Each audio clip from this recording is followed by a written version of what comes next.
So mixed grouping of cells series में देख लिया, पैरेलल में देख लिया, अब हमें कंडीशन देखनी है मैक्सिमम करंट की मिक्स्ड ग्रुपिंग। ठीक है, सो मिक्स्ड ग्रुपिंग में देखो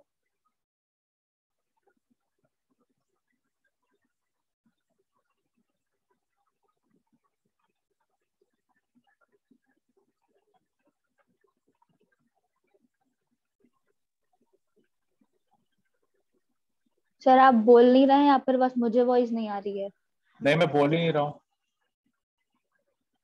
ओके सर। ये डायग्राम बना लो। हाँ हाँ ये बनाते जाओ।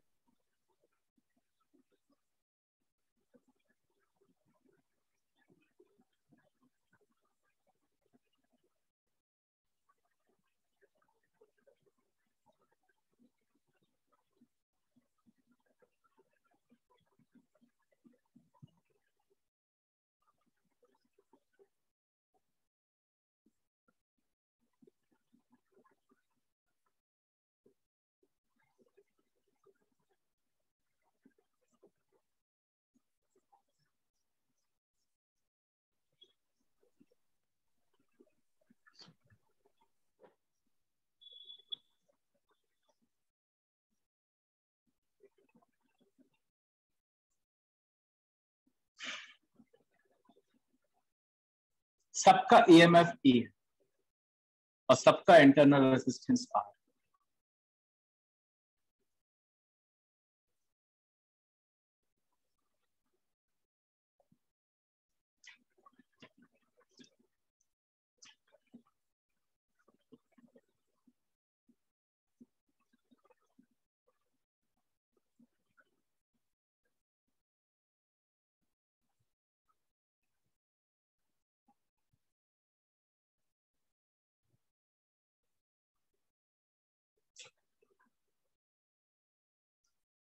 बना लिया भैया? हाँ भैया। अच्छा देखो इधर, हमें निकालना है टोटल करंट। ठीक है, टोटल नंबर ऑफ सेल्स कितने हैं? एन। और कोई? m into n। Very good. एक रो में n सेल्स हैं, टोटल m रोज हैं, तो कितने सेल्स होंगे टोटल? mn। हाँ भैया M. Total EMF through this combination कितना हो जाएगा? mne। ये सब आपको बताना। बताओ। अब आयुष तुम मत बोलना, कोई और बोलेगा। टोटल ईएमएफ कितना होगा इस कॉम्बिनेशन? एमएनई। Very good. और कोई एमएनई वाला? कोई? Very good Sujal, very good. और कोई एमएनई वाला? हाँ हर्षदीप, माइक ऑन किया है, बोलो।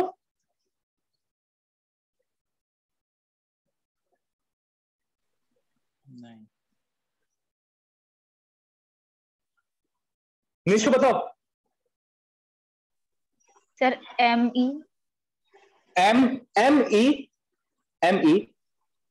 Yes sir. Nishu okay okay. Avni? Okay, Pragya is saying ई।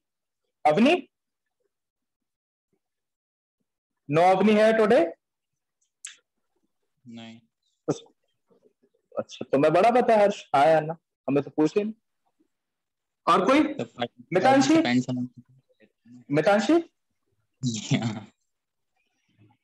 मितांशी बोलो। ई होगा, सार्थक भी ई बोल रहे हैं। N E. भैया एन आर एम। भैया एन ई। एन। गधो, इसमें total potential any any any any, सारे एनी पैरेलल में कनेक्ट है, तो सबका सेम, तो कितना हो जाएगा कंप्लीट? एनी। इस वाली सीरीज का पोटेंशियल एनी, इस वाली सीरीज का पोटेंशियल एनी, इसका एनी, और सारे एनी पैरेलल में कनेक्ट है, तो what is the net potential, net EMF? Any. नहीं कटका? सर तो M2 नहीं लिया फिर अपन ने? भैया बेटा एम, एक मिनट, तो एम रोज है तो सारे रोज में पोटेंशियल तो सेम होगा ना, पैरेलल के केस में पोटेंशियल सेम लेते हैं ना, ऐड कहां करते, ध्यान करो, पैरेलल वाला केस अभी पड़ा था, जो सेल्स लगाए थे पैरेलल में,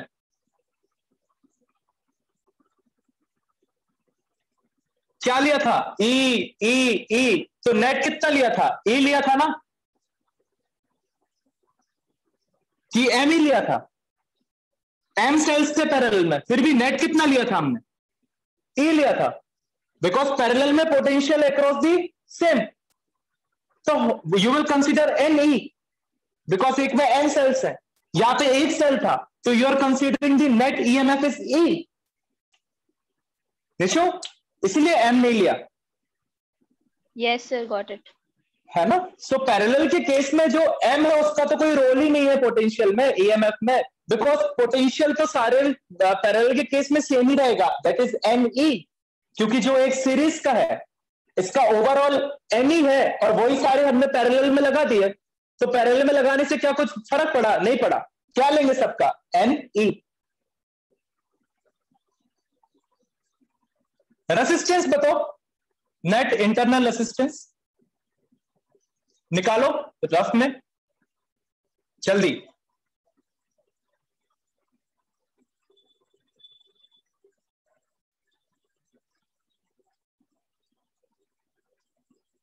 भैया एम अपॉन एन आर। भैया Ayush M upon N R, N R, हाँ आयुष ने बोला N R upon M, Piyush ने बोला, और कोई तीसरा,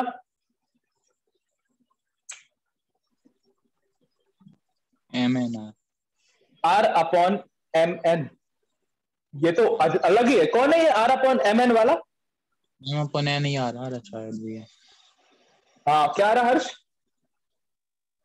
एम अपॉन एन आर आ रहा, पूरा कंप्लीट 1 अपॉन आर आ जाएगा, तो फिर आर मतलब हाँ N M times R, so N R upon M हो जाएगा, एन आर अपॉन एम। देखो सबको बता दे रहा हूं, पहले तो ये रेसिस्टेंसेस एन सीरीज में कनेक्ट है, तो पहले वाले रो का एन आर,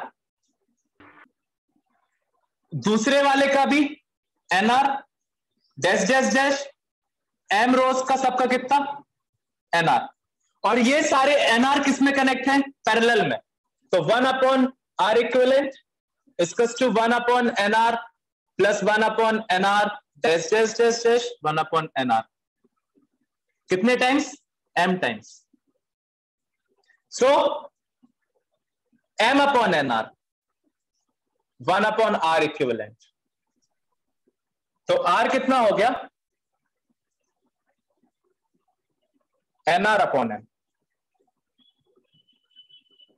तो नेट पोटेंशियल एन ही है और net resistance N R upon M है, और इसको कनेक्ट किससे करेंगे अपन, एक्सटर्नल रेसिस्टेंस से, कैपिटल आर, कैपिटल आर से,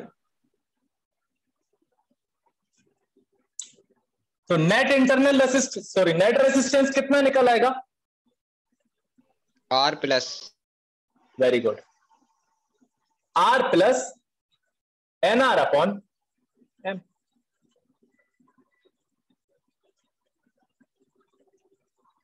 are plus N R upon M, यहां तक समझ आया सबको, ये एन आर अपॉन एम कैसे आया, क्योंकि पहले एन रेसिस्टेंस सीरीज में कनेक्ट है, तो सबका कितना हो जाएगा सम एन आर, और वही एन आर सारे पैरेलल में कनेक्ट है, तो 1 upon N R plus 1 upon N R कितने times, M times, so M upon N R, और इसको उल्टा कर दोगे आर इक्विवेलेंट कितना आ जाएगा, N R upon M, simplify that R equivalent is equals to N R upon M, ठीक है, सो मिल गया टोटल ईएमएफ, ये मिल गया टोटल रेजिस्टेंस, ये मिल गया, टोटल करंट निकाल लोगे, ये फिगर बना लिया, हाँ भैया, भैया कंसीडरेशन लिखना है भैया, हाँ कंसीडरेशन लिखना है बेटा, ऑफ कोर्स लिखना है, ये पेपर में आता है, इसका कंसीडरेशन बहुत अच्छे से लिखना है, तो ये हो जाएगा आपका total current I is equals to NE upon R plus N R upon M, M से मल्टीप्लाई करके एलसीएम ले लो, तो M N E upon M R plus N are.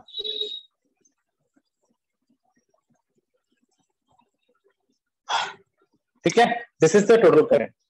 इसके बाद निकाले कंडीशंस फॉर मैक्सिमम करंट। अभी देखना कैसे, लिखो consideration.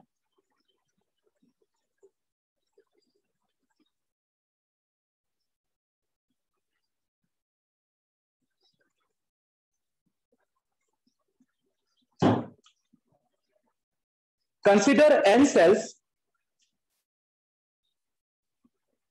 each of EMF E and internal resistance R, each of EMF बेटा Radhika, EMF, each of EMF E। Sir Ravi ji disconnect हो गया था कंसीडरेशन। चलो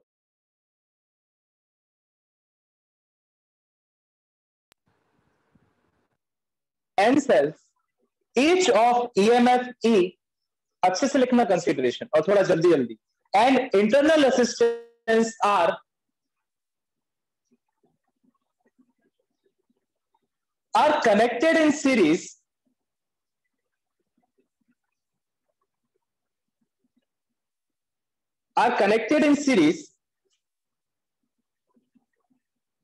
in each row ROW, in each row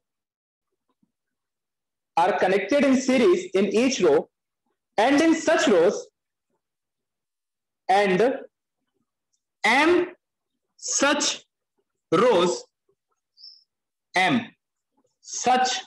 rows are connected in parallel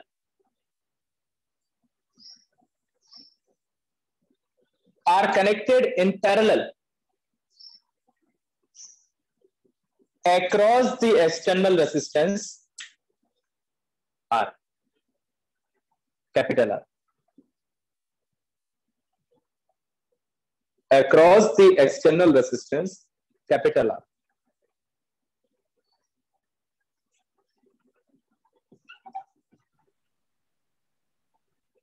ये line आपको बहुत अच्छे से याद रखनी है, ठीक है, ये आपको लिखनी पड़ेगी कंसीडरेशन में। Therefore total number of cells, Naman mike बंद करो बेटा, कुछ पूछ रहे?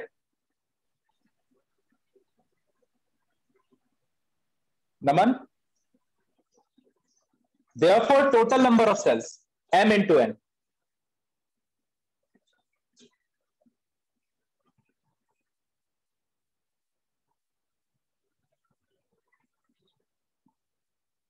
हो गया ये। as n cells, इसके बाद लिखो as n cells are connected in series, as n cells are connected in series, net EMF of each row is NE,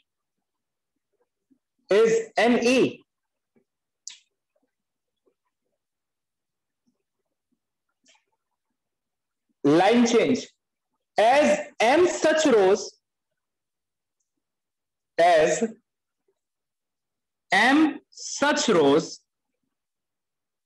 bracket में लिखना of effective EMF NE, and such rows of effective EMF NE are connected in parallel,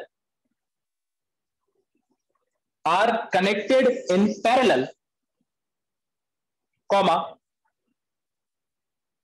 hence effective EMF across the, comma, hence effective EMF across the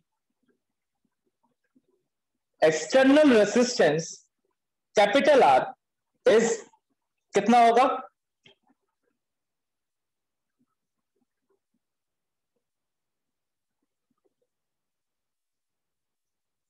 across external resistance capital R is NE.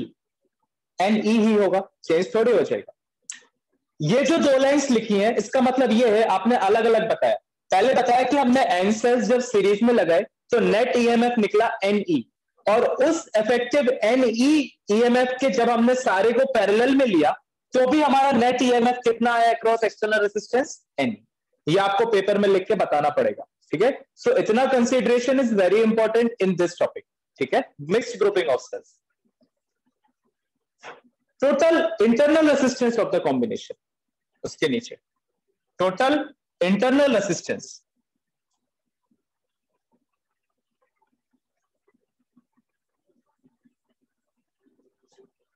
लिख लो सीधा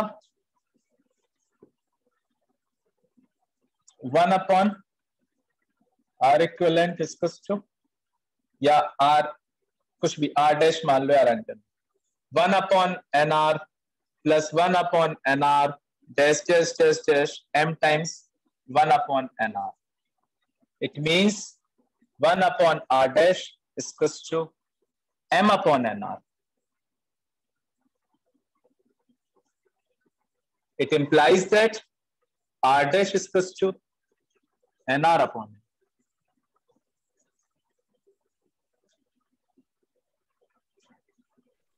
sir R equivalent भी लिख सकती है?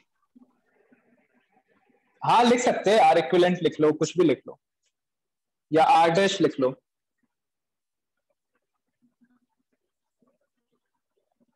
ये total internal resistance है। इसके बाद लिखोगे hence total resistance,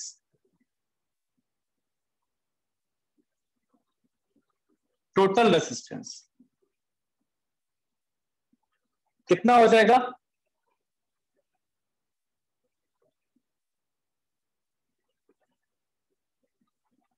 R plus NR upon M।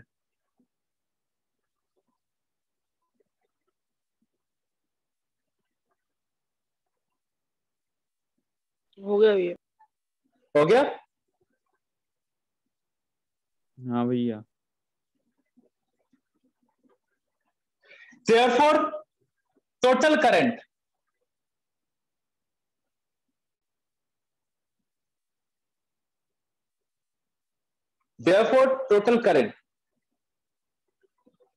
is equals to net EMF upon net resistance.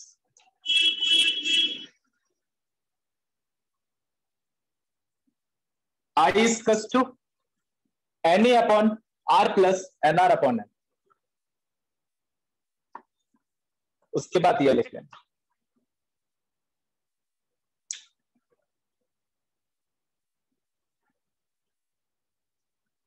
Maximum current की कंडीशन बनाएंगे।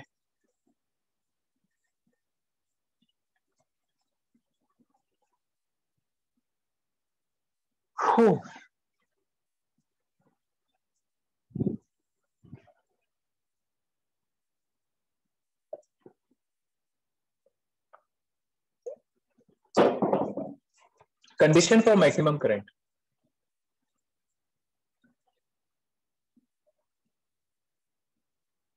देख बस देख लो एक बार। आई क्या है? M N E upon MR plus NR। अब क्या करेंगे अपन? Take the denominator,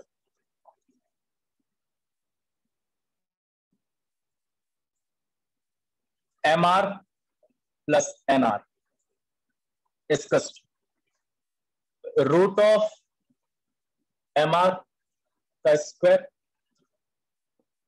plus root of NR का square minus 2 root MR root NR plus पूरे बोर्ड यूज कर ले रहे, क्या दिक्कत है? ये तो लिख दिया आपने। ये थोड़ा सा देख लो, सिर्फ मैथमेटिक्स कर रहे हैं और कुछ नहीं। भैया हाँ हल्का सा वीडियो ब्लर आ रहा है और आप थोड़ा छोटा लिख रहे हो तो क्लियर नहीं दिख पा रहा वो। सबका वीडियो ब्लर आ रहा है? नहीं भैया नहीं भैया। कोई नहीं रहा, बड़ा कर दे रहे, थोड़ा बड़ा कर दे रहे।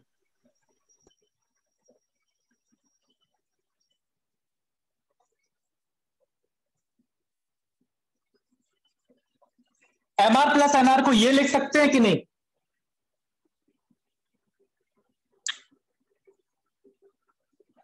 है ना? हाँ भैया। हाँ भैया। देखो क्यों लिखा वो बात की बात, वो अभी हम बता देंगे, लेकिन ये लिख सकते हैं कि नहीं? गणित वाले, बायो वाले तक हाँ बोल रहे हैं, हाँ तो गणित वाले तो बोल ही देंगे हाँ। Yes sir. है ना? इससे आप माइनस करोगे तो ये तो खत्म। और MR को रूट MR का स्क्वायर, NR को रूट NR का स्क्वायर लिख सकते, कोई दिक्कत नहीं, लिख सकते हैं ना?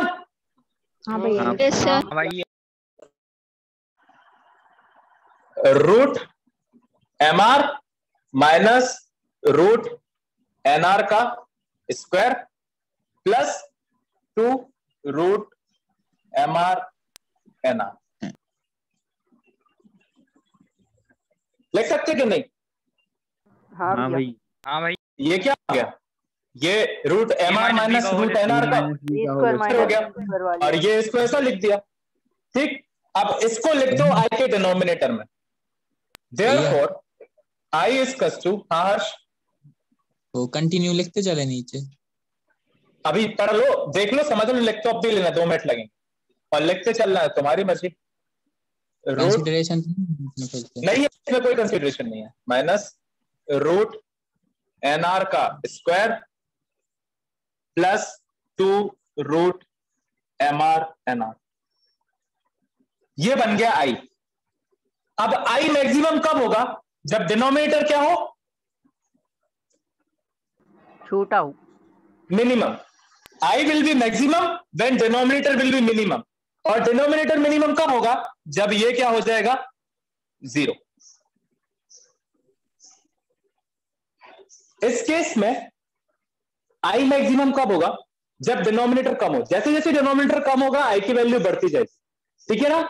और मैक्सिमम कब हो जाएगी? डिनोमिनेटर मिनिमम कब हो जाएगा? जब ये वैल्यू क्या हो जाएगी? 0 हो जाएगी, तो सिर्फ यही बचेगा। तो डिनोमिनेटर क्या हो गया? मिनिमम। अब ये तो 0 नहीं हो सकता। क्यों नहीं हो सकता? क्योंकि M की भी वैल्यू है, R की भी वैल्यू है, N की भी वैल्यू है, R की भी वैल्यू। लेकिन ये 0 हो सकता है अगर ये दोनों एक दूसरे के इक्वल हो जाए, तो ये वैल्यू 0 हो जाएगी, और ये वैल्यू अगर 0 हो गई तो I मैक्सिमम हो जाएगा। तो I will be maximum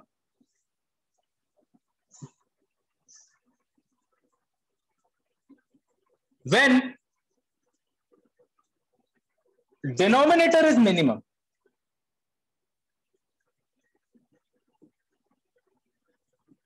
i.e. root MR minus root NR square is equals to 0।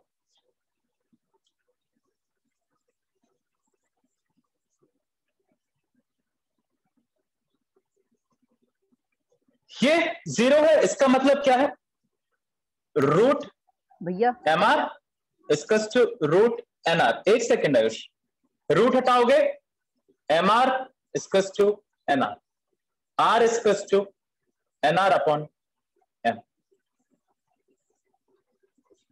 तो भाई करंट मैक्सिमम कब हुआ? मिक्स्ड कॉम्बिनेशन में, जब इंटरनल रेजिस्टेंस और एक्सटर्नल रेजिस्टेंस दोनों के इक्वल। जब एक्सटर्नल रेजिस्टेंस बहुत ज्यादा था इंटरनल रेजिस्टेंस से, तो हम सीरीज में लगा रहे थे। जब इंटरनल रेजिस्टेंस बहुत ज्यादा था एक्सटर्नल रेजिस्टेंस से, तो हम पैरेलल में लगा रहे थे। और अगर दोनों रेजिस्टेंस सेम है, total internal resistance equals to external resistance, तो हम किस में लगाएंगे? मिक्स्ड ग्रुपिंग में। अब पूछिए। कुछ नहीं भैया, वो जब आप लास्ट स्टेप लिख रहे थे। क्या हुआ? आई तो है ही नहीं उसमें कहीं। अरे यार, तो ये I की मैक्सिमम वैल्यू के लिए जो निकाला NR अपॉन M, भैया I मैक्सिमम कब हुआ हर्षदीप? जब ये मिनिमम हुआ डिनोमिनेटर, ठीक है? तो हमने ये कंडीशन उठा के लिख दी, ये कंडीशन उठा के लिख दी। इस कंडीशन को सॉल्व किया तो R NR अपॉन M आया कि नहीं? ये कंडीशन कब आई? जब R मैक्सिमम हुआ, सॉरी I मैक्सिमम हुआ, जब तो ये कंडीशन आई ना, ये अंडर रूट स्मॉल r में रहेगा। भैया आपने क्या? कैपिटल आर यही लिखा कह रहे थे नीचे। भैया, जब आप ये स्टेप लिख रहे थे ना लास्ट लाइन वाला, तो उसमें एन, हाँ स्मॉल आर, तो भैया ऊपर भी वैसा ही है तब। लो, ठीक है, इसके ऊपर भी, इसके ऊपर भी है, और कहीं तो नहीं? नहीं भैया। ठीक, हर्ष सही डाउट पूछ रहा था, आई यहाँ कहीं नहीं है, कोई बात नहीं, लेकिन आई को मैक्सिमम की कंडीशन तो यही है ना। आई मैक्सिमम कब हुआ? जब ये 0 हुआ, और ये 0 कब हुआ? जब ये इक्वल टू ये हुआ। ठीक है, हाँ भैया, हाँ भैया। सो this is the maximum current condition. तो अगर internal resistance total external resistance के इक्वल है, इट मींस हम सेल्स को कैसे लगाएंगे? मिक्स्ड ग्रुपिंग में। लिख लो भैया। हाँ, ये एक बार फिर से बता दो। कहां से? ये नीचे लिखा है जो I will be a minimum maximum, क्या लिखा? अच्छा देखो देखो, ये तो निकाल लिया हमने, करेक्ट, डिनोमिनेटर को चेंज कर लिया। अब आई मैक्सिमम कब होगा बेटा? जब डिनोमिनेटर सबसे छोटा होगा। देखो ना, डिनोमिनेटर की वैल्यू कम होती जाएगी तो आई की वैल्यू बढ़ती जाएगी, और डिनोमिनेटर की वैल्यू मिनिमम कब होगी? जब ये वैल्यू 0 हो जाएगी। तो सिर्फ कितनी बचेगी डिनोमिनेटर? इतनी बचेगी। अब ये 0 तो हो नहीं सकती ना यार, क्योंकि देखो एम की भी कुछ वैल्यू है, आर की भी कुछ वैल्यू है, एन की भी कुछ वैल्यू है, और स्मॉल आर की भी है, तो ये 0 नहीं हो सकती।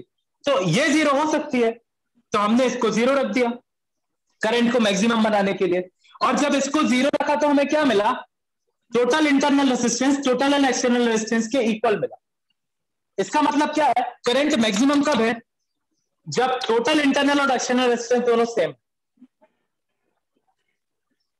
हाँ भैया, ओके, ठीक, लिख लो भैया आर डैश भी यही था पहले, है ना? आर डैश क्या था? हाँ ये था ना आर डैश, ये था R dash. R dash total internal resistance था।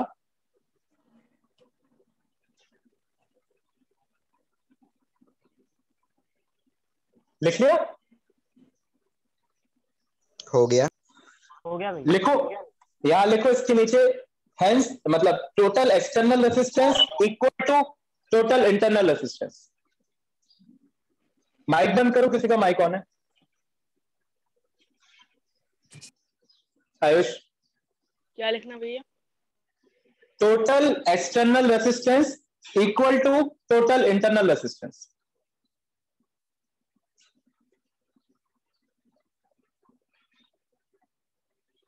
और कंक्लूड कैसे करोगे? thus in mixed grouping of cells, thus in mixed grouping of cells,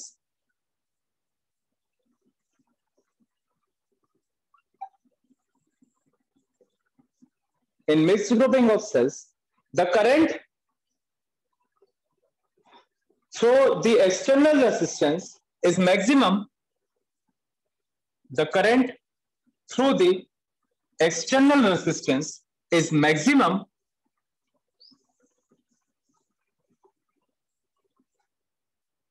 when, कब होगा?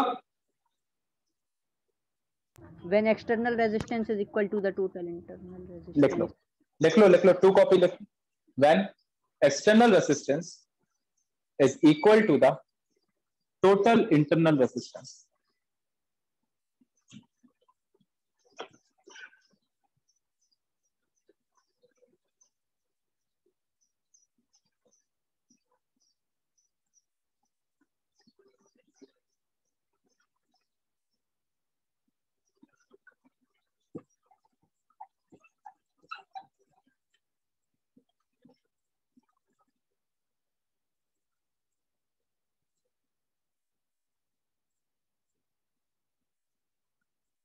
The most important topic of the chapter.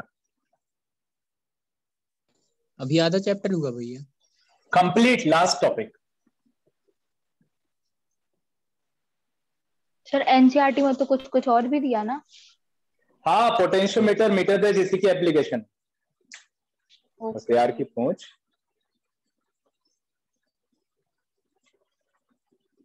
Kirchhoff's law. आज 7th lecture है, 10 lecture में complete करना रहता है, 3 लेक्चर में खत्म हो जाएगा ये। Kirchhoff's law and its application. Again, we will complete the chapter in 10 days. 4 दिन क्वेश्चंस, और क्वेश्चंस में जो आधे गायब रहते हैं, मैं बता दे रहा हूं, कोई डिफाइन नहीं है कि कौन सा सीबीएसई पूछेगा, कौन सा नीट पूछेगा, कौन सा जेई पूछेगा, ठीक है ना। फीस उतनी ही देनी है तो क्वेश्चनर की क्लास किया करो, प्रीवियस ईयर क्वेश्चन उठा के देखो, टॉर्क के क्वेश्चंस आए, समझ रहे हो। और तुम लोग क्लास मिस करते हो क्वेश्चंस की, फिर बोलोगे आपने पढ़ाया नहीं था और आया है। तो क्वेश्चंस की क्लास किया करो। ये सब पढ़ते क्यों हो बेफालतू में, जब उसका एप्लीकेशन अप्लाई नहीं करनी रहती तो। अभी आ रहे हैं 40-50, उस दिन बचते हैं 30। अरे जेई नीट तो बात की बात है, एनसीईआरटी के तो करने हैं कि नहीं करने।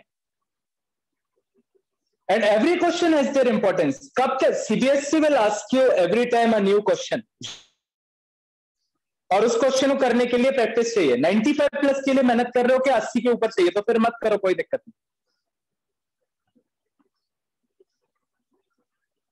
किरचॉफ्स लॉ देखो, डिफिकल्ट नहीं है, इंपॉर्टेंट है, ठीक है। It's not difficult but it's important. Why it is important? क्योंकि नॉर्मल सर्किट्स रहते हैं, उनका हम पोटेंशियल या करंट ओम्स लॉ से निकाल लेते हैं। I equals to V upon R। You can easily find out कि नॉर्मल सर्किट है, नॉर्मल सर्किट का क्या निकालना है, करंट निकालना है और पोटेंशियल निकालना है, तो आराम से निकाल लोगे।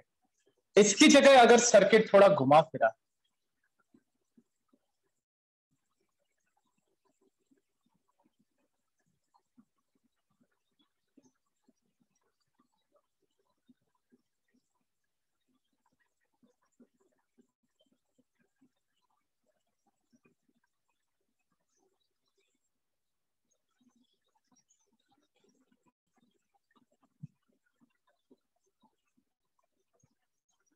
suppose if this is the circuit, ठीक है।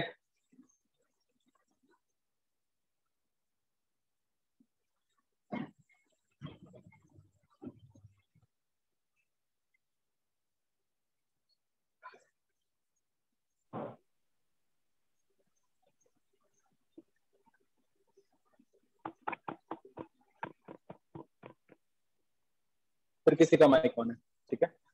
समझ लो कॉम्प्लिकेटेड सर्किल्स हैं जिसमें सेल्स भी आ गए, रेजिस्टेंस भी है, करंट भी है। मान लो यहां से करंट निकलेगा, यहां से करंट निकलेगा, यहां करंट जाएगा, इसको I1 मान लो, इसको I2 मान लो, इसको I3 मान लो, ठीक है। तो बड़ा कॉम्प्लिकेटेड सा सर्किट हो गया। इन सर्किट को सॉल्व करने के लिए किरचॉफ ने 2 बहुत अच्छे लॉ दिए, जिससे ये सारे सर्किट बहुत आसानी से सॉल्व हो जाते। पहला लॉ दिया उन्होंने, first law is current law, या इसको कहते हैं जंक्शन लॉ। अभी लिखना मत कुछ भी, बस समझो। इसका मतलब यह है किसी पर्टिकुलर जंक्शन पे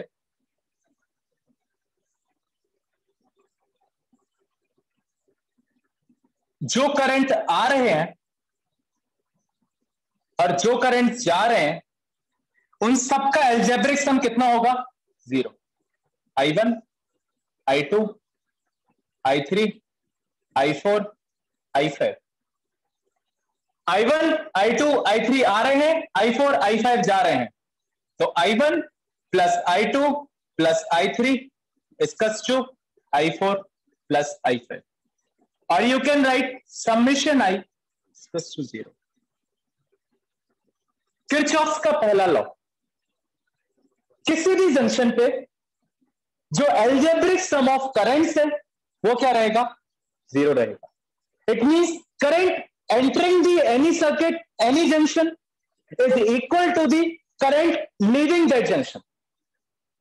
I1, I2 और I3 करंट इस जंक्शन पे एंटर हुए और I4 और I5 लीव किए, तो I1 plus I2 plus I3 किसके इक्वल होंगे? I4 और I5 के। आपने घर में देखा होगा, आपने अपने घर में देखा होगा, ये ऐसी सटकदारी रहती हैं, ये ऐसे पाइप, एक यहां से पाइप आ रहा रहता है, यहां पे एक जंक्शन बना रहता है, और ये पाइप ऐसे ज्वाइन होके यहां आ जाता है। तो जो करंट इसमें से जा रहा था वो यहां चला गया। या मान लो यहां बोर्ड लगा है तो इसमें से जो करंट गया वो यहां और यहां डिस्ट्रीब्यूट होगा। देखना अपने घर में पाइपलाइंस लगी होंगी, है वो प्लास्टिक वाले, अब तो क्या दीवार के अंदर फिट होने लगी है, पहले दीवार के बाहर रहती थी, है ना। सो this is the junction law, यही जंक्शन लॉ लगता है। हाँ सर मींस वो टोटल मतलब जैसे अगर 1 से 2 आएगा और 1 से 3 आएगा तो मींस टोटल 5 चला जाएगा। Excellent excellent. अगर this is 1 ampere, this is 2 ampere and this is 3 ampere, तो 3 2 5 प्लस 1 6, तो ये इसमें से जितना जाएगा वो कितना होगा 6 एम्पियर। और भैया वो डिसाइड कैसे होगा कि इस मतलब इस जंक्शन से इतना जा रहा है, इससे इतना जा रहा है, I4 से वो एग्जैक्टली वो अपन किरचॉफ के सेकंड लॉ से निकालेंगे, वो अपन किरचॉफ के सेकंड लॉ से निकालेंगे कि कौन से में से कितना जाए। ठीक है, अभी ये समझ में आया का निकालेंगे ना। हाँ 4 और 5 का, हाँ वो ऐसे नहीं आएगा, वो थोड़ा कम। I2 प्लस I3 0 हो जाएगा। कहाँ 0 हो जाएगा, I4 प्लस I5 की इक्वल हो जाएगा। भैया एक बार रिपीट कर दो, समझ में नहीं आया, लैग हो रहा था। कोई बात नहीं भैया। इसका बेनिफिट क्या होता है इस लॉ का? हाँ इसका बेनिफिट क्या होता है? बता रहे देखो, बेनिफिट अभी समझ में आएगा धीरे धीरे, जब दोनों लॉ पढ़ के क्वेश्चन करोगे तो बेनिफिट ही समझ में आएगा। पहले लॉ समझो, बहुतों को समझ में आ गया, 1-2 का लेख कर रहा था, फिर से सुनो। किसी भी जंक्शन पे अश्मित जितना करंट आ रहा है उतना ही करंट बाहर जाएगा। मान लो इस जंक्शन पे करंट कितना आया, देखो ये आ रहा है I1, ये आ रहा है I2, ये आ रहा है I3, और जा कितना रहा है I4 और I5। तो I1 plus I2 plus I3 equals to I4 plus I5। ठीक, this is the junction law, मतलब समेशन I इक्वल्स टू 0। बेटा Sujal, I1 plus I2 plus I3 minus I4 minus I5 equals to 0। Algebraic sum 0 है सबका, इसका मतलब negative वालों को negative consider करोगे, पॉजिटिव वालों को पॉजिटिव कंसीडर करोगे, देन समेशन विल बी 0। ठीक है, algebraic sum of total current is 0 और the currents entering any loop और any junction is equal to the currents leaving that junction. बहुत सिंपल लॉ है, not a difficult at all. ये conservation of charge पे depend करता है, क्योंकि कहीं पे भी जंक्शन पे कोई चार्ज स्टे नहीं करेगा, जितना चार्ज आएगा उतना चार्ज चला जाएगा। Transferring of charge is neither created nor be destroyed, इसका बेसिक है, वो मैंने आपको बता दिया। ठीक है, कंजर्वेशन ऑफ चार्ज से है ये। भैया जैसे ये I1 I2 I3 मतलब ये इक्वल हैं I4 और I5 के, मगर भैया अगर इन दोनों का जो मतलब करंट है वो अलग अलग रहा दोनों का, फिर भी 0 रहेगा, मतलब इक्वल नहीं है फिर भी 0 रहेगा। तो इक्वल होगा कैसे नहीं होगा, यही तो जंक्शन लॉ कह रहा है कि 2 तार में से जो करंट आ रहा है वो तीसरे तार में से चला जाएगा, वही तो तीसरे में से जा रहा है, तो 0 इक्वल कैसे नहीं होगा। तुम तो लॉ को ही गलत प्रूफ कर रही हो, लॉ ही कह रहा है कि 0 होगा, है ना, तो 0 होगा। भैया 0 कहाँ होगा, मतलब उस पॉइंट पे होगा ना जहाँ ये सब मिल रहा है। हाँ, इस पॉइंट पे एल्जेब्रिक सम 0 होगा। हाँ भैया, ठीक है, जितना आया उतना चला गया, कुछ बचा उस पे कुछ नहीं बचा। ठीक, अब नमन ने पूछा था इसका यूज कहां होगा बेटा, अभी देखो सेकंड लॉ देखो पहले, इसको बोलते हैं वोल्टेज लॉ। ठीक है, पहला करंट लॉ जो था वो किसी भी सर्किट के लिए था, ओपन सर्किट हो, क्लोज सर्किट हो, anything. Voltage law is work only for the closed circuit, circuit close होना चाहिए ऐसा, this is a close circuit. ठीक है, इस क्लोज सर्किट में करंट लॉ भी लगेगा और वोल्टेज लॉ भी लगेगा, ओपन सर्किट में सिर्फ करंट लॉ लगेगा। तो वोल्टेज लॉ क्या कहता है, net change in potential, algebraic sum of net change in potential through any circuit, through any closed circuit is 0. It means summation E is equals to summation IR.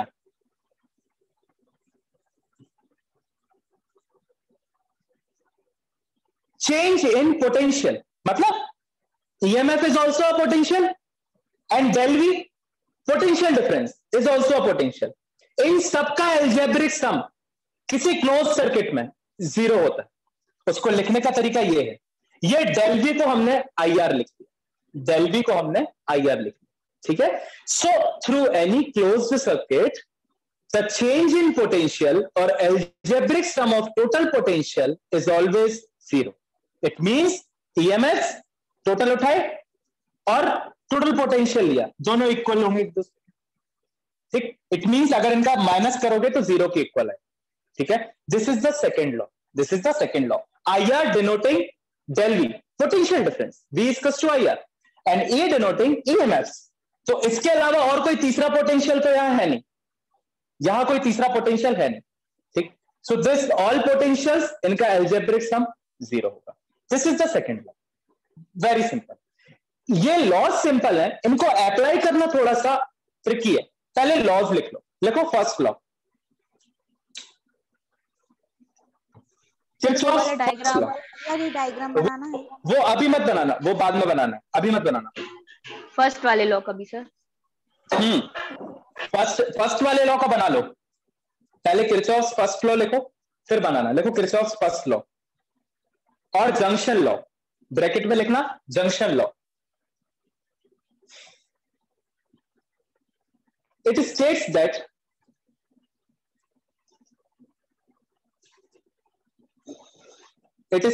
That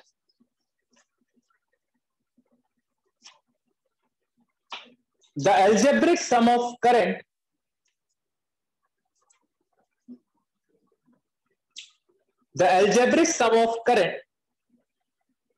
at any junction is 0.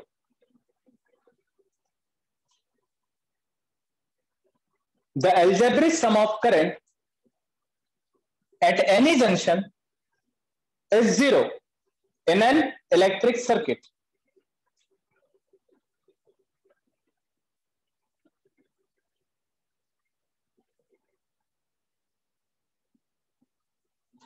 In an electric circuit, i.e. that means sum of currents entering at a junction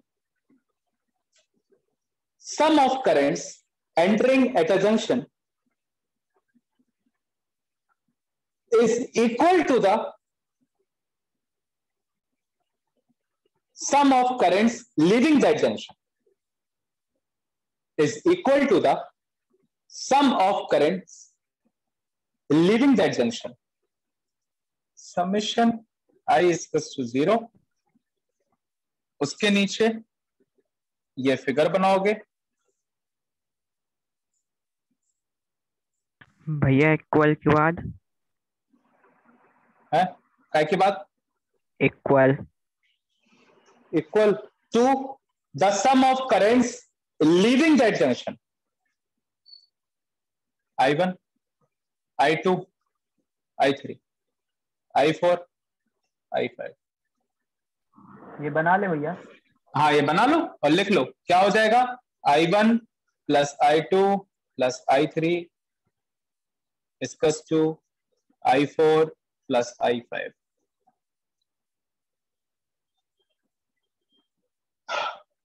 Kirchhoff second law, इसको कहते हैं voltage law. बना ले भैया। हाँ बना लो।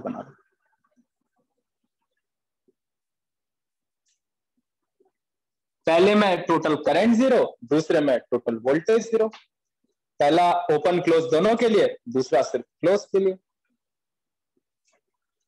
Avani, where were you in the starting? We were missing you. You joined late? Sir पूरा लिखा है। नहीं लिखा तो पूरा है, but you were not here in the starting when we started the class. Yes sir, हम भूल गए थे कि आज सुबह क्लास है। ओके। एनीवन एल्स जो भूल गया था? हाँ, I3 आपने लिखा नहीं। हाँ बेटा, लो। सात्विक गौतम, ठीक हो गया भैया। हो गया भैया। Voltage law, Kirchhoff second law. Around any closed loop और अ नेटवर्क, भैया 2 minute.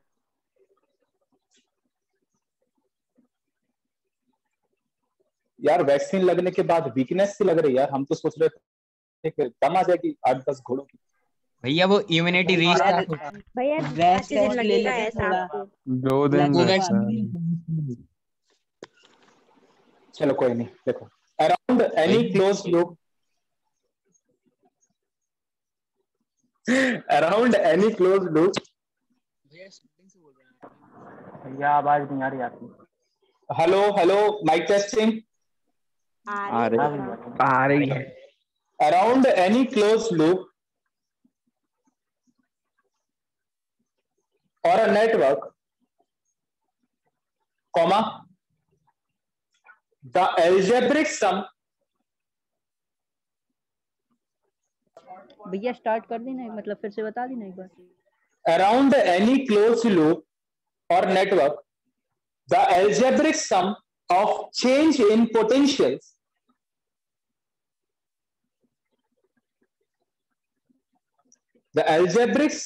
of changes in potential is zero.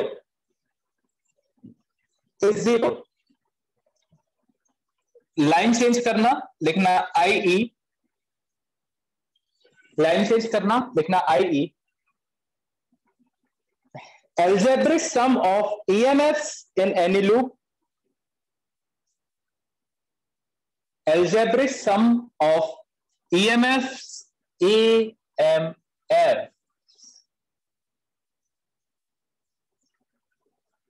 in any loop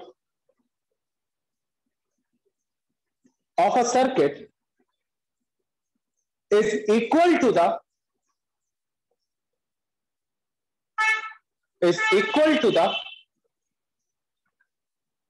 sum of products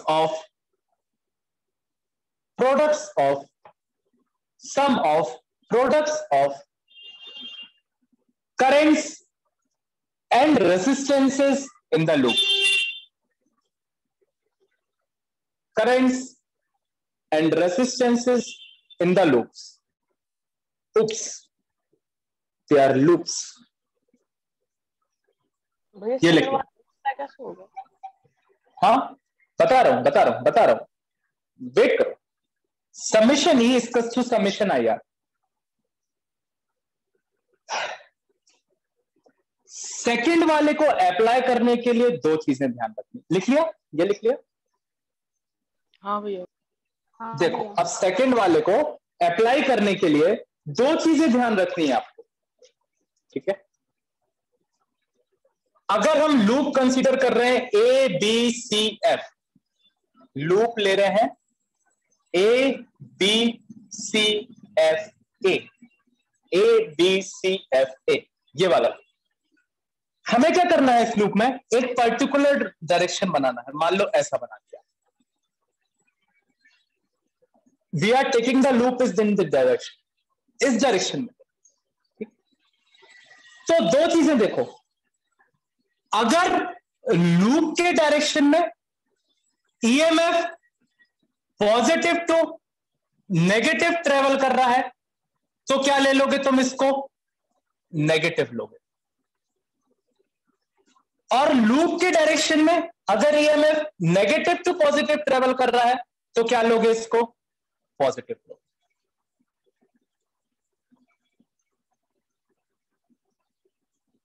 भैया हाँ, वीडियो पॉज हो गया था, एक बार रिपीट कर दीजिए। सर ये लूप समझ में नहीं आया। और आएगा, इतनी जल्दी नहीं आएगा, थोड़ा सांस लो। अभी कौन हमने आगे बढ़ गए? ये हमने बनाया लूप, हमें सारे इस डायरेक्शन में लेने हैं। ये हमने लूप का डायरेक्शन लिया, दिस इज अपने मन से बना लिया। इसको ऐसा भी बना सकते हो, ठीक? हमने ऐसा बनाया। तो अगर इस लूप के डायरेक्शन में EMF जो है cell positive to negative travel कर रहा है, देखो पॉजिटिव टू नेगेटिव, तो हम E की वैल्यू नेगेटिव लेंगे। और इस लूप के डायरेक्शन में अगर cell negative to positive travel कर रहा है तो लूप का क्या लोगे? EMF पॉजिटिव लोगे। तो अगर तुम इस फॉर्मूले में E रखोगे तो E1 कैसी रखोगे? नेगेटिव। और E2 कैसी रखोगे? पॉजिटिव आ गया समझ, आ गया समझ। ठीक, अब देखो एक चीज, पहला डायरेक्शन किसके डायरेक्शन हमने बात की, ईएमएफ्स के। अब इसके डायरेक्शंस की बात करें।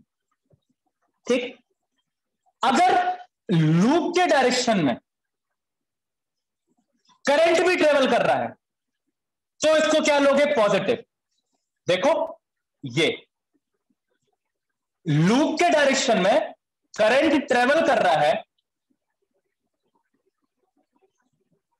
तो क्या आ जाएगा, plus IR, plus IR, positive. और लूप के अपोजिट डायरेक्शन में करंट ट्रेवल कर रहा है। देखो अगर ये लूप लोगे तो लूप का डायरेक्शन ये है, करंट का डायरेक्शन उल्टा है, तो क्या हो जाएगा, नेगेटिव IR, नेगेटिव IR। ये नहीं आया भैया, ये कैसे, मतलब स्टार्टिंग में तो पहला वाला सेट तो उसका फेवर में जाएगा ना। देखो तुम वो छोड़ो, तुम ये लूप देखो, यहां बना लो ये लूप। I2 R2 देखो किस डायरेक्शन में है, लूप के डायरेक्शन में, तो क्या हो जाएगा, पॉजिटिव। I1 R1 देखो लूप के अपोजिट डायरेक्शन में, तो क्या हो जाएगा, नेगेटिव। लूप का डायरेक्शन कैसा है, ऐसा है ना, ये देखो ऐसा है ना, ऐसा है। करंट का डायरेक्शन कैसा है, ऐसा।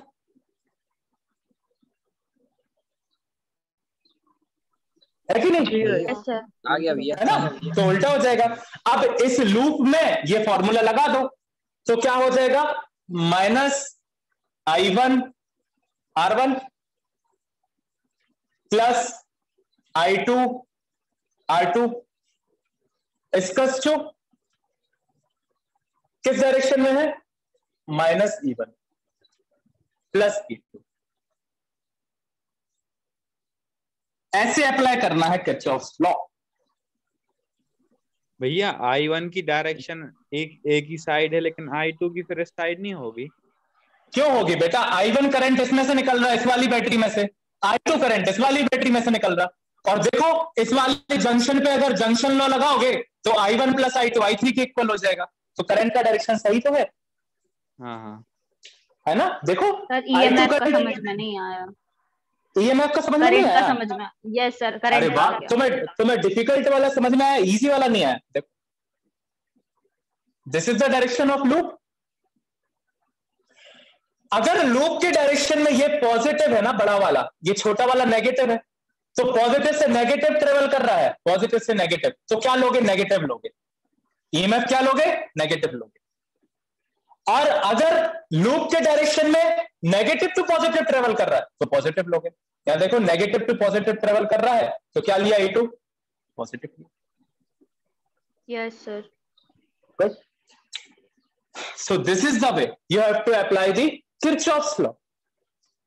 दूसरे वाले लूप में लगाओ, FCDE लूप।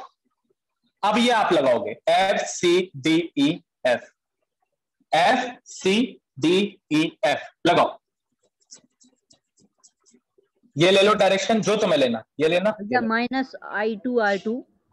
वेरी गुड, रुक जाओ, तुम रुक जाओ, कोई और बोलो। Minus I2 R2 plus I3 minus I2 R2 श्रद्धा, हाँ, और प्लस I3 R3 भैया, minus I2 R2 is equal to minus, अरे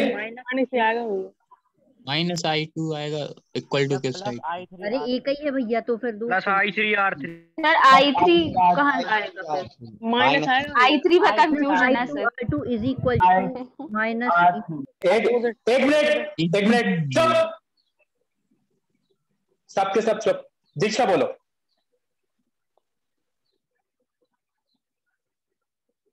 दीक्षा, दीक्षा है कि चली गई?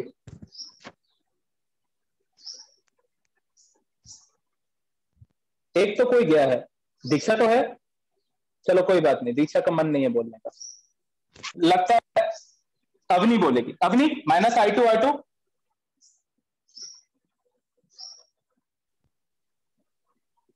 यस ये सर। देखिए, हाँ, माइनस I2 R2 आगे। ऐसा तो नहीं है सब्सक्रिप्शन ले लिया तो सो जाती हो? क्या सर?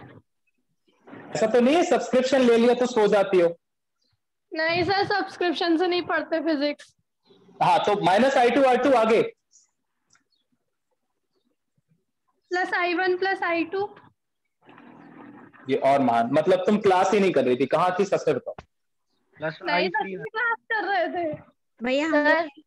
हाँ बताओ पूर्णिमा बताओ। भैया +I3 R3। हाँ और आगे भैया इक्वल टू इसमें भैया I3 दिख नहीं रहा है। इक्वल टू भैया -E2 -E2 + E3। E3 तो कहीं है ही नहीं, दो तो सेल ही है। +E। बस एक चीज गलत हो गई, ये माइनस होगा, माइनस में अपोजिट, क्योंकि ये I3 यहाँ आके यहाँ पे भैया ये I3 ही तो है, तो ये लूप के अपोजिट में है ना। देखो I3 भी और I2 भी, देखो अच्छे से। तो ये प्लस किस बेसिस पे बोल रहे हैं तुम लोग, मुझे ये नहीं समझ में आ रहा था। भैया हम तो माइनस का बोल रहे थे। और बाकी सब? हम भी भैया माइनस बोल रहे, माइनस सही बोल रहे थे। अब सबके माइनस हो गए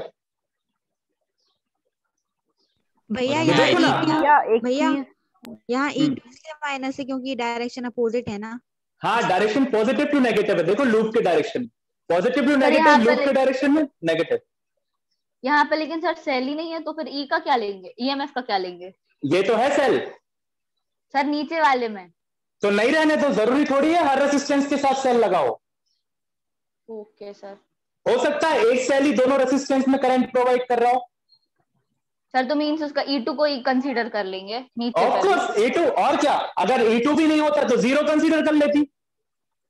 अगर एक भी सेल नहीं होता तो इक्वल टू 0 हो जाता। चेंज इन पोटेंशियल ले रहे हैं ना, तो चेंज इन पोटेंशियल में अगर सेल नहीं है, सिर्फ पोटेंशियल डिफरेंस है, तो ओम्स लॉ लग जाएगा। Yes sir, got it. तो एक ईएमएफ आ गया तो -E2, ये दूसरे में लग गया। भैया नमन समझ में आया? हाँ सर वो -E2 के बाद में कुछ भी नहीं लिखेंगे? क्यों लिखोगी यार, क्या लिखोगी? तो 0 भी नहीं लिखेंगे? क्यों लिखोगी 0? यार ये बहुत बेवकूफ टाइप का क्वेश्चन है। जब मैं बोल रहा हूँ कि एक ही सेल है इस लूप में, उस सेल की वैल्यू -E2 है, तो क्या 0 क्या प्लस क्या minus? You just write -E2। I am just telling you there is a single cell in this loop, we are considering a single cell in this loop, तो इसका EMF -E2, खत्म बात। दो रेसिस्टेंसेज है, दोनों के current I3 I2 है, -I2 R2 -I3 R3 इसका -E2, सिंपल। इस वाले केस में दो ईएमएफ थे तो दो ले लिए, -E1 + E2। अगर यहां पे एक और सेल लगा दूं E3, 3 ले लूंगा, इसमें एक ही है तो एक ही लूंगा। सो why 0 why not, जरूरी थोड़ी है सब में दो ही हो या कोई हो। This is a simple circuit we are talking about bit an issue, that's why we are taking only -E2। भैया हाँ हर्ष पूछो, सॉरी आयुष। भैया जैसे अपन ने ये I3 लिया जो साइड से, मतलब इस सर्किट में ले रहे हैं, तो फिर एक तरह से ये I3 ट्रेवल करके तो वहां भी पहुंच जाएगा ना, मतलब ऊपर वाले लूप पे। हाँ कहाँ, यहाँ पे नहीं, बी वाली जहाँ बी पॉइंट है उससे सीधा बी से यहाँ ये ज्वाइंट आ गया ना, जंक्शन आ गया, ये जंक्शन आ गया। अब यहाँ पे जंक्शन लॉ लगने लगेंगे तो I3 जाके इसमें और इसमें डिवाइड हो जाएगा। तो यहाँ पे I3 किस में डिवाइड हुआ? I2 में। और यहाँ पे कौन सा घूम रहा है? I1। तो यहाँ इस जंक्शन पे अगर लगाओगे तो भी क्या मिलेगा? I3 = I2 + I1। इस जंक्शन पे लगाओगे तो भी क्या मिलेगा?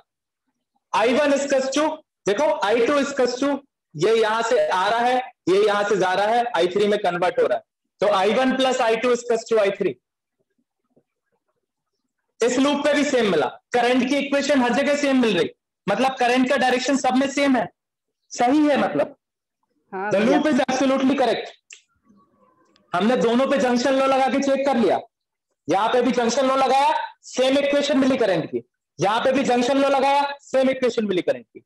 अभी तो ये बात की बात है, मैं आपको करंट गिवन दे रहा हूं ना, मैं तो आपको करंट दे रहा हूं ना कि यहाँ I3 ट्रेवल कर रहा है, यहाँ I1 ट्रेवल कर रहा है, यहाँ I2 ट्रेवल कर रहा है, और करंट के डायरेक्शंस भी दे रहा हूं साथ में। आपको सिर्फ किरचॉफ्स लॉ लगाने बोल रहा हूं, है ना। इससे ज्यादा कुछ नहीं बोला मैंने। लगाओ इस बड़े वाले लूप में A B D E F A।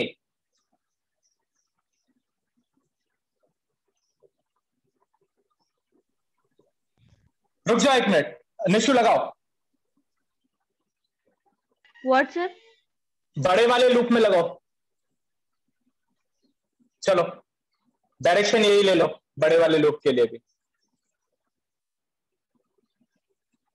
इस लूप में चलो sir minus R I1 R1 minus I1 R1 हाँ देन हाँ minus I3 R3 minus I3 R3 is equals to then equals to minus E1 minus E1 और कुछ sir plus E2। अब देखो कर दी गलती। कहाँ E2 इस लूप में? E2 कहाँ इस लूप में? Yes sir. इतना अच्छा बोला सही हमने। नीचे कर दिया। किसको भी नीचे कर दिया? कहाँ नीचे है ही नहीं, वो तो यहाँ है। E2 नो सर E2 को भी नीचे कंसीडर कर लिया था इसलिए। मत करो कंसीडर अपनी मर्जी से। ये समझ में आया सबको? हाँ भैया। This is how you have to apply the Kirchhoff's law in any circuit। ऐसे आपको Kirchhoff's law लगाना है किसी सर्किट में। इन इक्वेशंस में अगर आप लूप करंट, वो जो करंट का जंक्शन लॉ है, उससे I1 I2 की वैल्यू निकाल के पुट कर दोगे तो आपको करंट्स की वैल्यू मिल जाएंगी। ठीक है, आप वो छोड़ो, वो भी हम आपको न्यूमेरिकल से बता दे रहे कैसे करना है। ये समझ में आया? Yes sir. Make the diagram, write this formulas। उसके पहले ये नहीं थ्योरी लिख दी। वो जो लिखा ना सेकंड लॉ, उसी के अंदर लिख रहे हैं। ओके। उसके अंदर ये डायग्राम बनाओ और ये छोटे छोटे लूप, और इस लूप के अकॉर्डिंग ये लिख लेना अपने तरीके से जैसा समझ में आए, या फिर हम लिखवा दें? सर आप लिखवा दीजिए। ये हम लिखवा दें? लिख लिया। चलो फिर भी लिखवा दे रहा है, अगर जिन ने नहीं लिखा। सीधी बात है बेटा, EM लिखवा दे रहे। साइन कन्वेंशंस करके लिख लो, साइन कन्वेंशंस। भैया पहले डायग्राम बना लिया, लिख ले। डायग्राम बना लो। अरे ये तो कहीं साइड में लिख लेना, पहले बाद में कभी भी, कोई दिक्कत नहीं है। तो पेन का ढक्कन कहाँ फेंक दिया? बना लो डायग्राम, बना के वो लिख लो, फिर लिख लेना।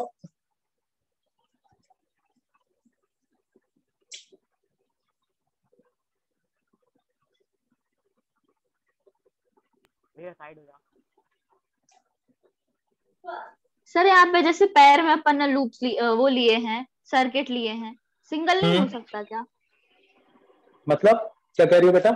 जैसे सर वो अपन ने ये लिया है, एक ऊपर है मतलब सर्किट सेपरेट बॉक्स टाइप का, एक नीचे हो गया, तो एक सिंगल नहीं कर सकते, मतलब उस पर अप्लाई नहीं होगा ये तीसरे वाले सिंगल वाले में लगा है, तुमने तो अप्लाई किया ये?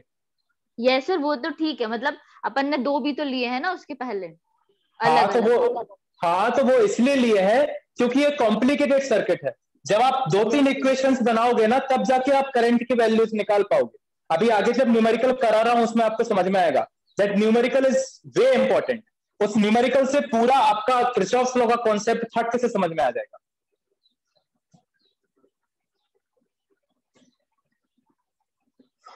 बोलिए भैया। बोले भैया, साइन कन्वेंशन ये सब लिख लिया ना भैया? हाँ, first law conservation of energy type का है ना? पहला लॉ कंजर्वेशन ऑफ चार्ज है, second law conservation of energy. Second law is based on conservation of बड़े लूप में क्या नहीं लिया बेटा? I2 R2 नहीं लिया। I2 R2 बड़े लूप में कंसीडर नहीं कर रहे ना बेटा अपन। बड़ा लूप कौन सा कंसीडर कर रहे हैं? ये वाला।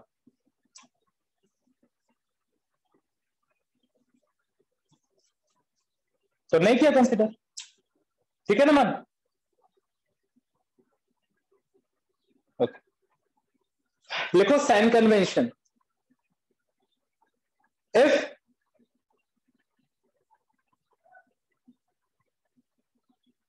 the current is traversed,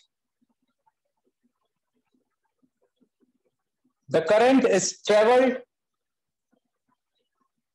in the direction of loop,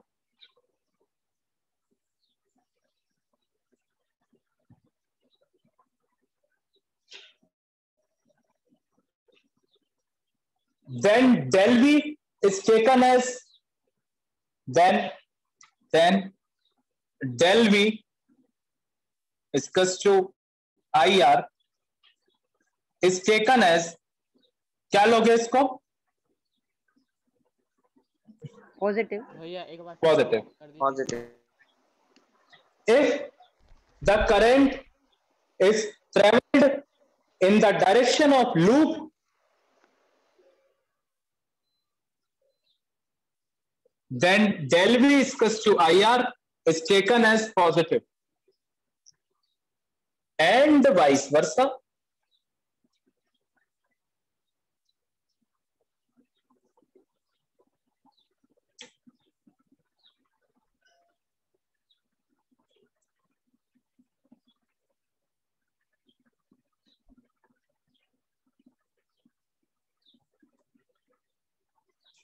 Second, if the cell है ये cell is traveled from positive to negative terminal,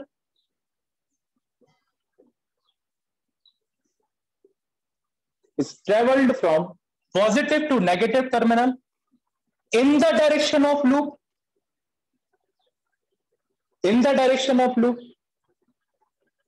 it is taken as negative. and vice versa.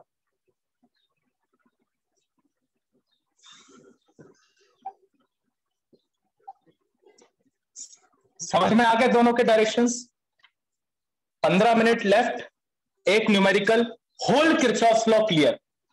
I suggest, even I insist, nobody please leave the class, because अगर ये समझ में नहीं आया तो मैं दोबारा नहीं समझाऊं. ठीक, just do it.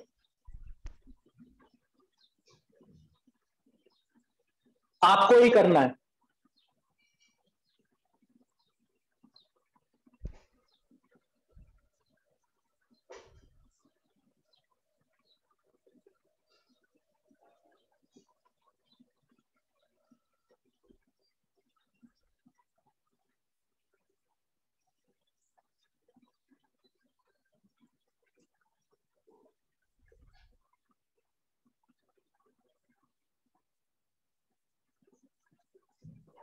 बना ले भैया डायग्राम। बनाते चलो।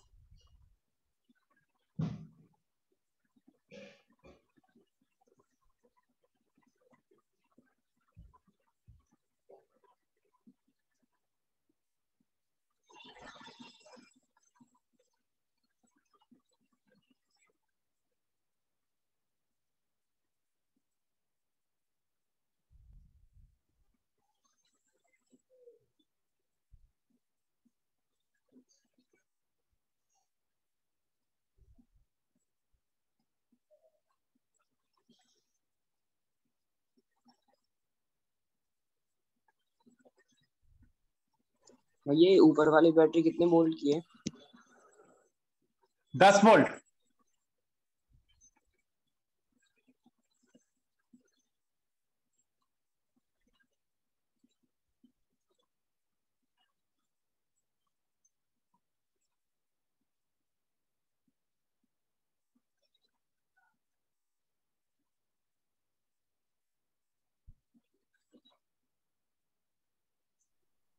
और ये बीच वाला रेजिस्टेंस 9 ओम का? 3 ओम लिखा है। अभी भी तुम्हारी वो ब्लर आ रही है क्या? हाँ भैया। अरे यार तुम नेट सही करो। पता नहीं आज क्यों हो रहा है।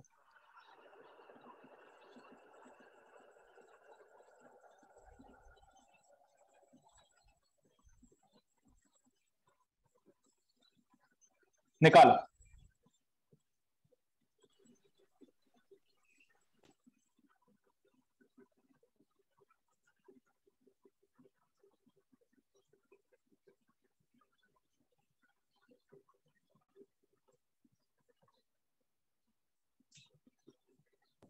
भैया I2 का डायरेक्शन नीचे ही है।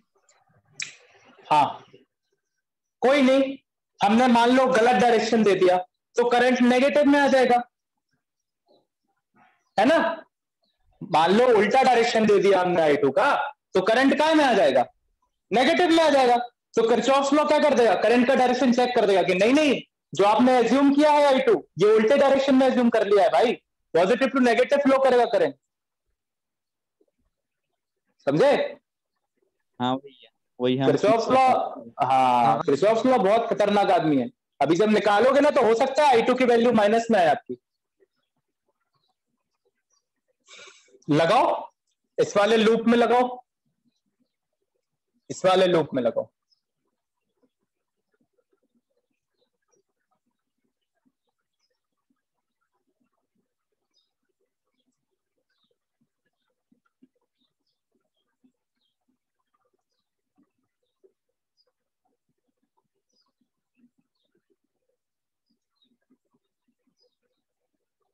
कर रहे हो या सॉल्व कर दूं? भैया कर रहे हैं। भैया रुकिए जरा। कर रहे हैं भैया कर। ठीक है ठीक है, करो करो करो।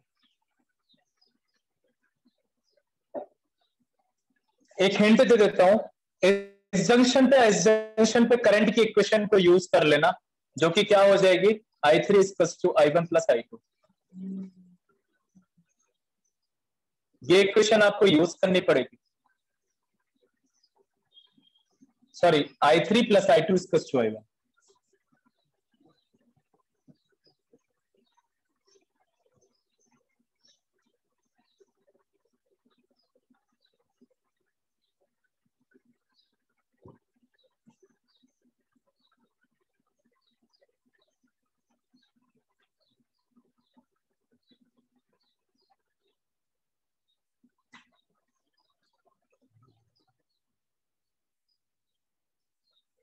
हाँ तनु, कहाँ हो? यही है, अभी क्लास चल रही है। तो अभी चल रही है। हाँ। नाश्ता कर लिया था? हाँ कर लिया था।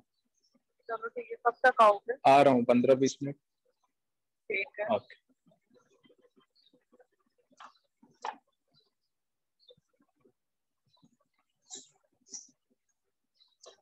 जो दिनेश मिलेनियम ने ये क्वेश्चन दिया है वो दूसरे तरीके से दिया है, आप बिल्कुल भी कंफ्यूज मत होना। किरचॉफ्स लॉ में बस एक चीज ध्यान रखना, किरचॉफ्स लॉ को पढ़ने के 3 या 4 तरीके हैं, ठीक है ना। तो एक टीचर ने अगर एक तरीका बताया है तो आप वही वाले साइन कन्वेंशन और वही वाला फॉर्मूला यूज करो। अगर आप फॉर्मूला चेंज करोगे तो आप डायरेक्शंस में कंफ्यूज हो जाओगे। तो मैंने जो फॉर्मूला लिखवाया है आप वही यूज करेंगे, आपका परफेक्ट आंसर आएगा, दैट्स माय गारंटी। ठीक, वो क्या होता है कि अपन जब कोई और लूप ले लेते हैं या कोई और डायरेक्शन कर देते हैं तो वो उल्टा हो जाता है, तो फिर हमारे करंट की वैल्यूज ऊट पटांग आने लगती हैं।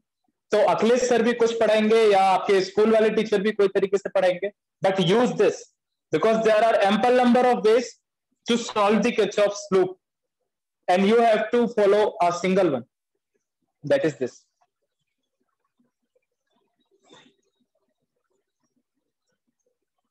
पहले वाले लूप में लगाया तो कितना आया?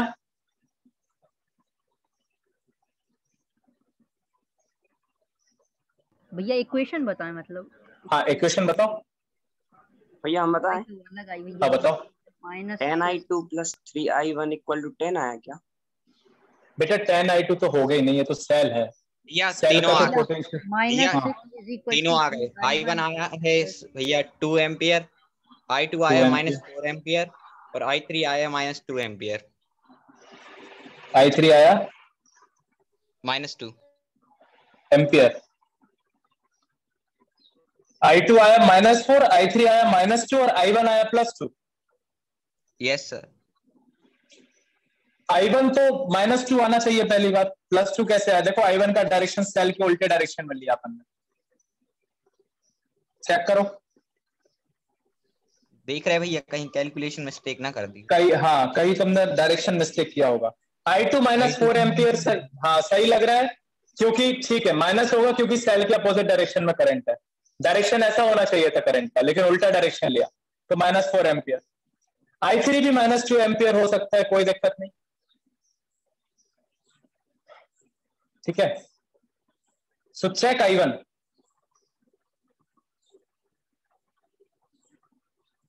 लोगों ने यही गलत लगा दिया है, 10 वोल्ट ये ई दिया है, इसको कहाँ इंक्लूड कर दिया तुमने? 2i2 आएगा है ना? हाँ 2i2 आएगा। हाँ ये i2 है इस डायरेक्शन में भैया i3 -2 ये i3 है इस डायरेक्शन में, गलत है डायरेक्शन, ये i1 है ना? अरे डायरेक्शन तो यही है, देखो ना i3 ऐसा जाके ऐसा गया ना, हाँ है ना? डायरेक्शन गलत है या सही है वो तो ये माइनस और प्लस साइंस बताएंगे, फिगर में तो डायरेक्शन यही यूज करोगे ना। देखो ये i2 यहां से जाके ही तो ऐसा हुआ, ये i3 है तो ऐसा जाके ही तो ऐसा हुआ, और ये i1 है। तो पहले लूप में लगाओ पहले लूप में, क्या हो जाएगा? 2i2 देखो प्लस 3i1 इसकस टू -10। Equation number 1। दूसरे लूप में लगाओ, -3i1 -3i3 1i3 इसकस to +4। Equation number 2। ठीक, we know that at junction F I1 is to I3 plus I2, तो I3 की वैल्यू क्या हो जाएगी? I1 minus I2। पुट कर दो ये वैल्यू यहां पे, putting in equation 2 -3i1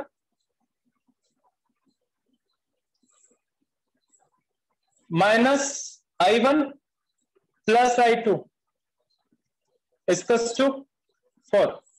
i3 की जगह क्या रख दिया? i1 माइनस i2, माइनस है तो ये माइनस, ये प्लस, -4i1 प्लस i2 इसकस टू 4।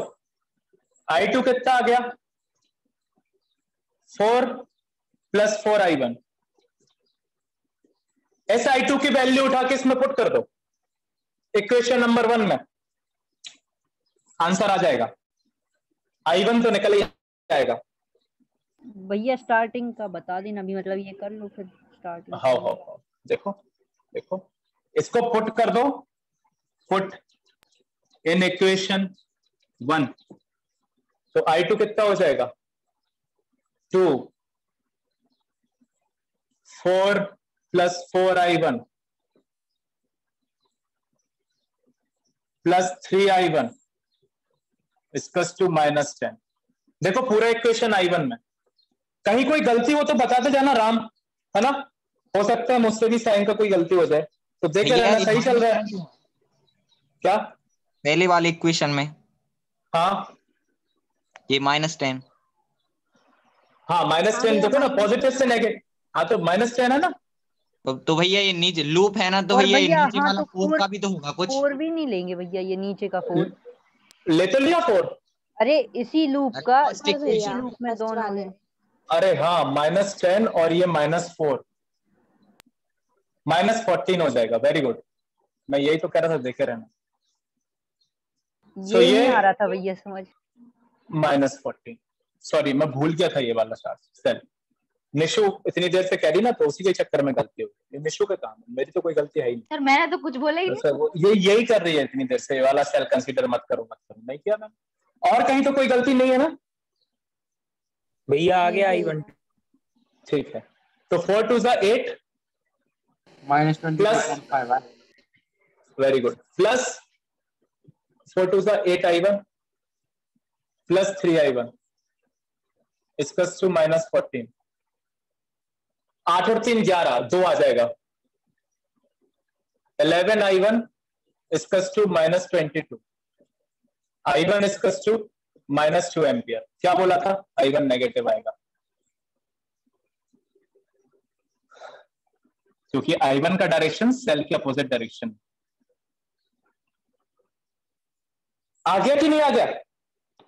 हाँ भैया। किरचॉफ्स लॉ ने I1 का डायरेक्शन सही कर दिया कि नहीं कर दिया? हमने तो गलत लिया था।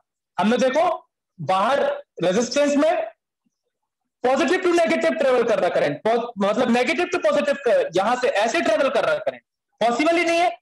I2 देखो नेगेटिव टू पॉजिटिव ट्रेवल कर रहा था, I1 देखो उल्टा ट्रेवल कर रहा है। I1 का सही डायरेक्शन क्या होगा? ये होना चाहिए, ये पॉजिटिव से निकलता है ना करंट और नेगेटिव को जाता है, तो I1 का डायरेक्शन ये होना चाहिए था, लेकिन हमने क्या लिया था? ये एक बार गिवन करंट के डायरेक्शन समझा दीजिए। हाँ बेटा समझा दे। हाँ ठीक। I1 की वैल्यू -2 एम्पियर कैसे ही पता पड़ गया?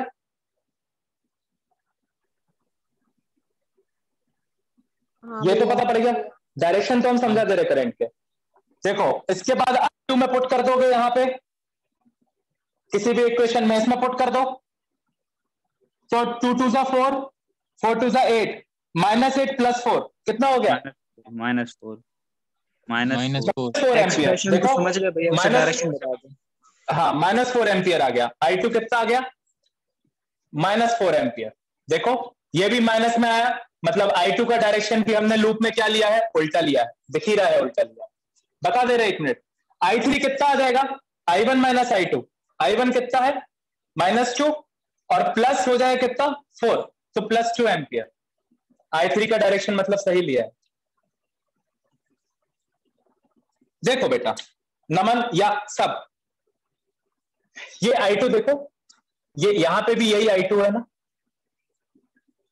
करंट कभी नेगेटिव साइड से निकलता है क्या सेल के? No sir. हमने क्या नेगेटिव साइड से निकाल दिया, इसका मतलब हमने उल्टा डायरेक्शन ले लिया I2 का।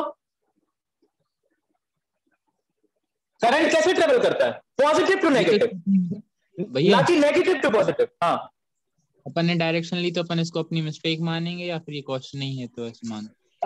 मिस्टेक नहीं मानेंगे, हम ये कहेंगे किरचॉफ्स लॉ ने हमारे डायरेक्शंस को सही कर दिया। हमने अगर गलत भी किया था तो हमें करंट की डायरेक्शन देखो माइनस में मिला करें, इसका मतलब I1 की डायरेक्शन ये ना होके क्या होनी चाहिए थी? ये होनी चाहिए। I2 की डायरेक्शन ये ना होके ये होनी चाहिए थी, और I3 की डायरेक्शन सेम है। तो इक्वेशन क्या होना चाहिए था? I1 + I3 = I2। ठीक है? हाँ सेकंड इक्वेशन समझा दो भैया। सेकंड समझा रहे, 1 मिनट। I1 का ये लिया है, I2 का ये लिया है। 1 मिनट, सेकंड इक्वेशन समझा दे रहे हैं, उसके पहले करंट का डायरेक्शन समझ में आया? हाँ भैया। हाँ भैया। हाँ भैया। बाकी सबको कि करंट कभी भी नेगेटिव से नहीं, कभी भी करंट नेगेटिव से नहीं निकलता, लेकिन हमने देखो नेगेटिव से निकाला यहाँ करंट, इसका मतलब हम गलत डायरेक्शन लेके ही चल रहे हैं, और ये हमारे आंसर ने प्रूव भी कर दिया। देखो -2 एम्पियर दिया करंट, इसका मतलब नेगेटिव आया। नेगेटिव हो सकता है करंट? नहीं हो सकता, इसका मतलब इसका डायरेक्शन ये ना होके ये था। This is the Kirchhoff's law, this is the importance of Kirchhoff's law. Kirchhoff's law की प्रैक्टिकल एप्लीकेशंस बहुत सारी हैं, इसीलिए है क्योंकि ये बहुत सी चीजों को करेक्ट करता है। इक्वेशन नंबर 2 समझो, इस वाले में लगाओगे तो लूप के डायरेक्शन में है क्या? लूप के अपोजिट डायरेक्शन में करंट है। लूप के अपोजिट डायरेक्शन में करंट है तो -3 I1, और देखो यहां पे भी लूप के अपोजिट डायरेक्शन में I3 है तो -I3, और सेल कौन सा है इस वाले लूप में? 4 वोल्ट, जो कि लूप के डायरेक्शन में, जो लूप के डायरेक्शन में नेगेटिव टू पॉजिटिव = 4।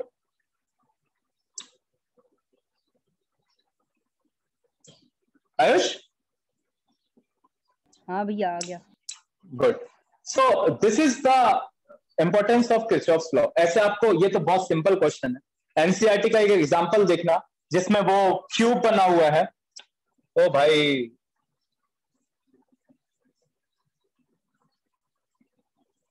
यहां से करंट घुसा है, यहां से निकला है, लो सारे डायरेक्शंस, निकालो टोटल करंट कितना होगा। एनसीईआरटी एग्जांपल, तो घबराओ मत, धीरे धीरे करेंगे सारे। फिलहाल के लिए ये समझ में आया ना, तो ऐसे और क्वेश्चंस की प्रैक्टिस करो, ऐसे और क्वेश्चंस की प्रैक्टिस करो। ये इक्वेशंस लगा के करंट निकालने की कोशिश करो, ठीक है? रहने दो भैया, अभी रुक जाओ, 2 दिन और रुक जाओ, ये चैप्टर खत्म होने दो, फिर आएगा सार्थक मजा। चलो अभी के लिए राधे राधे, बाय बाय भैया। जय श्री राम। बाय भैया। सर वो वाला क्वेश्चन